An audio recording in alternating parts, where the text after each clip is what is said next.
问第二志愿报 A 还是报 B， 哪个半年内的发展更好？6月26号抽牌，问卜者高考结束了，分数出来，第一志愿选了概率不大的学校，第二志愿的 A 和 B 基本上可以稳上，想看填哪个在前面合适，哪个生活城市更舒服，一个是成都，一个是西安，这已经有写了，贴心。感觉两边的选择都不好，是不是建议再看看，还是根据牌面朝向矮子里拔高个？星币4和死神逆位感觉解的不好。这个有反馈吗？我看到有些同学发朋友圈了，应该都提前做了。我们来看一下整个牌面呢，确实非常的理性。这里面有个非常重要的问题，两个看起来都不太好的选择牌阵里面怎么做选择嘛？这其实是我们之前在课上讲过的。首先呢，现状是宝剑皇后，我们说它是天秤座，评估、衡量以及权衡。我觉得它当下面对于第二志愿状态和想法都是一个非常带有理性的标准。什么是理性的标准呢？看他的问题也看得出来，哪个城市生活的更好，哪个专业或者哪个学校更好啊等等，就是目前在他眼里他的评判标准是理性的。所以呢，我们去看他的选择的时候，我们应该看的是哪个更符合他的理性需求。看一下同学的解读吧。我估计你们对于这种所谓的不太好的牌面都不太会做选择。你认为不懂成都方言会对你造成困扰吗？不会吧，不怎么在意这种。方言应该是估计风元素，再加上现状也是风元素问的。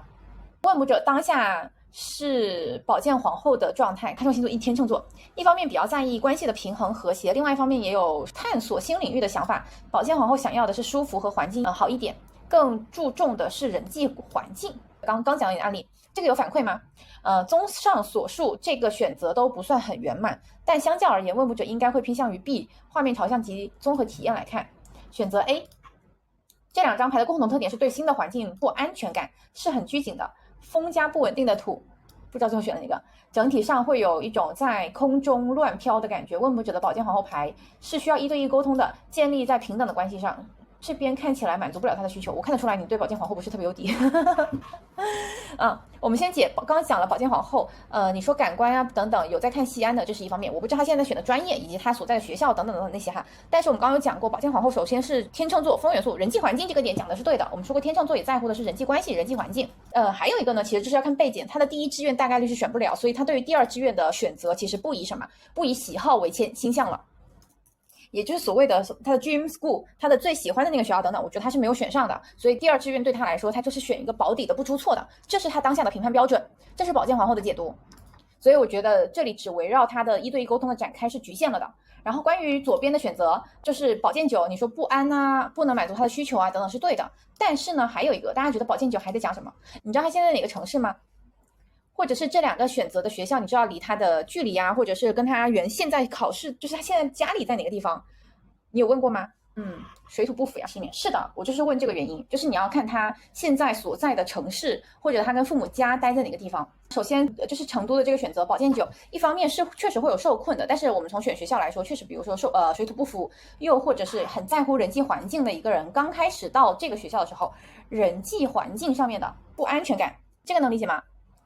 好像是偏北方那种，对，也就是说，那可能西安离他的近，成都对他来说比较往南方了，对不对？宝剑9这里没有解读出来一个思路，就是对于他来说，可能成都这个城市对他是陌生的，又或者是会让他有不安全感的，所以刚到这个地方的时候，水土不服啊，又或者是刚开始待的时候的状态受困，我们是从这个角度去推断，他可能成都可能对他来说是一个相对陌生的城市，又或者在那边可能没有特别熟的朋友等等，这个能理解吗？所以宝剑9除去这里讲的新的环境啊，需要沟通啊等等，最主要是你要结合这个背景。就是他要换城市上学，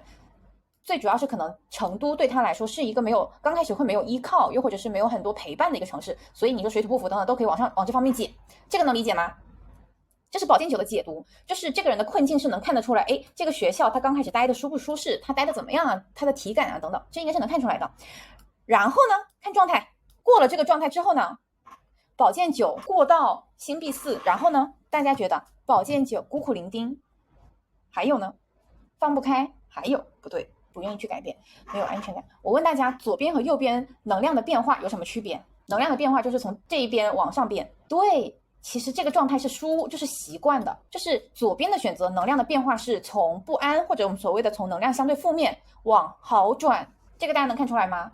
对，可是右边的能量变化是什么？从新鲜感或者相对的舒服往负面就是能量的下滑。这是这两个选择非常明显的区别。往左边程度，其实一个是后面可能还是会有这种相对来说不太适应啊等等，但是也慢慢趋于适应，所以它是逆位。如果正位的话，可能适应性会更强一点，对不对？所以逆位的时候确实是但是慢慢的从宝剑9的状态，其实4号数字是相对更安全感、安稳感的感觉，对吧？所以呢，越来越适应，以及说越来越融入环境。星币4其实找到自己的安全感的，它我们都说都是在室内或者自己的状态下，宝剑9其实相比于星币4肯定是拘谨痛苦很多，但星币4在这里其实它反而是所谓的什么好转的。这个是能量的变化以及土元素扎根的感觉，所以在成都我觉得它慢慢是能适应的，就它对于这个城市对于这个学校来说，它在半年内是能慢慢适应，以及说能慢慢找到节奏的。这里的土元素取节奏，节奏怎么取呢？4号数字相对稳定，又是土元素的。那逆位其实我们会强调它是慢慢的，它没有那么快马上就适应嘛，对吧？没有那么快的扎根稳定，但是就是慢慢的扎根，这是左边的选择，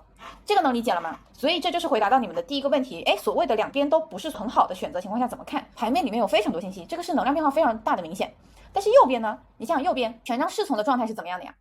所以我才问你说他考试的时候，他跟他父母家是在哪个地方？我感觉他应该是对北方或者对西安刚开始的时候更有安全感一点，又或者是更适应一点，所以他可能是个北方的小孩。你刚刚前面有讲，对不对？所以权杖侍从是一个相对的舒服啊，又或者相对刚开始的时候，也是带有新鲜感，但是呢，相对来说更容易适应的。可是到后边死神逆位，它的瓶颈其实是来得很快的。这个瓶颈也是要结合背景，比如说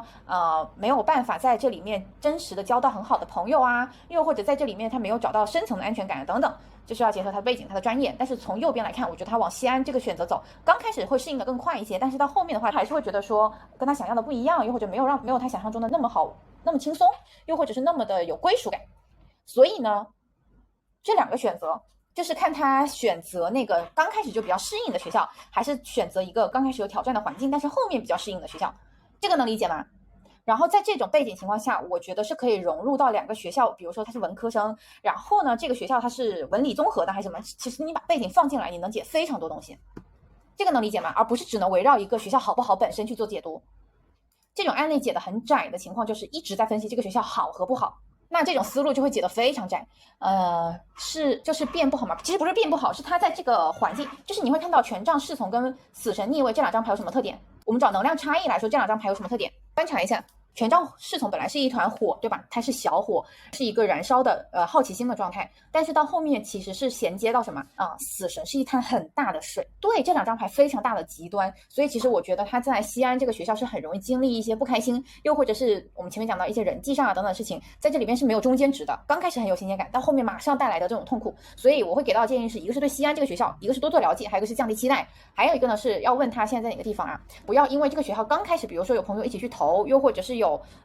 约好一起去，就带有很大期待去选西安这个学校，而是用理性的标准去评判清楚。所以我刚开始说，如果用理性的角度来说的话，右边这两张其实都是情绪化的，右边这两张的牌面其实都是情绪化的，你们发现了没有？这两个选择的能量完全是错开的。对，是的，你会发现这边是火水，另外两边是风土。